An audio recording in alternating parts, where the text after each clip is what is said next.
Hello everyone, welcome to Manisha మన్ను YouTube channel. ఈరోజు మన ఛానల్లో వీడియో ఏంటి అంటే కమ్మగా టేస్టీగా ఎంతో సింపుల్గా చేసుకుని టెంపుల్ స్టైల్ కర్డ్ రైస్ అండి. దీన్ని మనం దద్దోజనం అని కూడా అంటాము.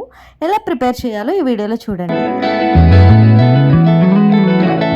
టెంపుల్ స్టైల్ కర్డ్ రైస్ని ప్రిపేర్ చేసుకోవడం కోసం ఒక బౌల్ తీసుకుని అందులో మీరు ఎంత క్వాంటిటీ అయితే ప్రిపేర్ చేయాలి అనుకుంటున్నారో అంత క్వాంటిటీ ఆఫ్ రైస్ని ఇందులో యాడ్ చేసుకోవాలి. నెక్స్ట్ మంచిగా పెరుగుని ఇందులో వేసుకోవాలండి. సో మీ క్వాంటిటీకి తగ్గట్టుగా తీసుకోండి. మీ రైస్ని బట్టి పెరుగు తీసుకోవాల్సి ఉంటుంది. నేను తీసుకున్న రైస్ క్వాంటిటీకి 1/2 లీటర్ పెరుగు అయితే పట్టిందండి. సో పెరుగు కూడా వేసుకున్న తర్వాత దానిలో టేస్ట్కి తగ్గట్టుగా సాల్ట్ని వేసుకోవాలి. సో మీరు క్వాంటిటీ కూడా చూసుకోండి. సో సాల్ట్ కూడా వేసుకుని పెరుగు రైస్ కూడా మంచిగా కలుపుకోవాలన్నమాట. సో ఎటువంటి రైస్ బాల్స్ లేకుండా పైనుంచి కింద వరకు కూడా కలుపుకోవాలి. సో వన్స్ అలా కలుపుకున్న తర్వాత ఇప్పుడే మీరు సాల్ట్ అనేది అడ్జస్ట్ చేసుకోండి. సరిపోకపోతే ఇప్పుడు వేసుకోవచ్చు. సో పెరుగంతా యాడ్ చేసుకుని మిక్స్ చేసుకున్న తర్వాత కన్సిస్టెన్సీ కోసం కొంచెం వాటర్ కానీ కాంచి చల్లార్చి పెట్టుకున్న మిల్క్ కానీ ఇందులో యాడ్ చేసుకుని నేను వీడియోలో చూపిస్తున్న కన్సిస్టెన్సీ వచ్చేంత వరకు కూడా సో మంచిగా మిక్స్ చేసుకోవాలన్నమాట. సో ఇక్కడే సాల్ట్ అది అడ్జస్ట్ చేసుకోండి. ఇంకా నెక్స్ట్ ప్రాసెస్ చూసుకుంటే తాలింపు అయితే వేసుకోవాలండి.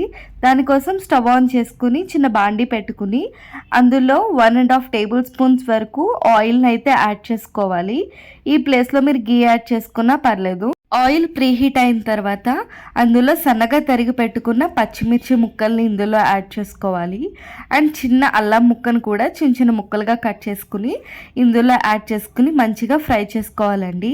నెక్స్ట్ ఇందులోనే 1 టేబుల్ స్పూన్ మినపప్పు అండ్ 1 టేబుల్ స్పూన్ పచ్చిశనగపప్పుని వేసుకుని సో ఈ రెండు కూడా మంచిగా ఫ్రై అయ్యేలాగా క్రిస్పీగా ఫ్రై చేసుకోవాలి. సో నెక్స్ట్ ఇందులోనే ఆవాలు జీలకర్రను కూడా యాడ్ చేసుకోవాలండి. సో ఇవన్నీ కూడా మంచిగా ఫ్రై అవ్వాలి. సో మరీ కరకరలాడకూడదు, అలానే మెత్తగా కూడా ఉండకూడదు. మంచిగా క్రిస్పీగా ఫ్రై చేసుకోవాలన్నమాట. సో మనం వేసే ఈ కర్డ్ రైస్ దద్దోజనంకి ఈ తాలింపే కీ రోల్ ప్లే చేస్తుందండి.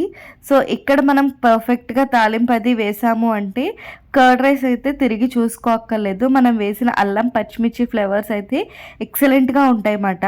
సో నెక్స్ట్ ఇందులోనే కరివేపాకును కూడా యాడ్ చేసుకుని మంచిగా మిక్స్ చేసుకోవాలి.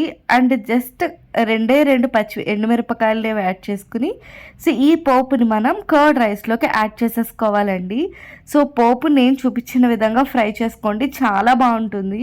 సో అక్కడక్కడ క్రిస్పీగా తగులుతూ ఎక్సలెంట్గా ఉంటుంది అన్నమాట దద్దోజనం అనేది. సో నెక్స్ట్ ఇందులో ఎక్స్ట్రా ఫ్లేవర్ యాడ్ చేయడం కోసం మనం దానిమ్మ గింజల్ని కూడా యాడ్ చేసుకుందామండి. సో ఇవి మనకి కర్డ్ రైస్ తింటున్నప్పుడు మధ్యలో పంటి కింద తగిలి సో చిన్న పులుపు అయితే ఉంటుంది, అదైతే చాలా బాగుంటుందండి. సో చూడ్డానికి కలర్ఫుల్గానే కాదు టేస్టీగా కూడా ఉంటుంది. సో ఒక్కొక్కసారి ఓపిక లేనప్పుడు కూడా ఇలా సింపుల్గా కర్డ్ రైస్ ప్రిపేర్ చేసేసుకోవచ్చు. కమ్మగా అయితే ఈజీగా తినేయచ్చండి. సో ఈ రెసిపీని మీరు కూడా ట్రై చేసి ఎలా వచ్చింది అనేది నాతో కామెంట్ సెక్షన్లో షేర్ చేసుకోండి. అండ్ నెక్స్ట్ కమింగ్ వీడియోస్లో ఏ రెసిపీ కావాలి అనేది కూడా నాకు కామెంట్ చేయండి. సో దట్ నేను ఆ వీడియో చేయడానికి అయితే ట్రై చేస్తాను. Thank you, bye bye.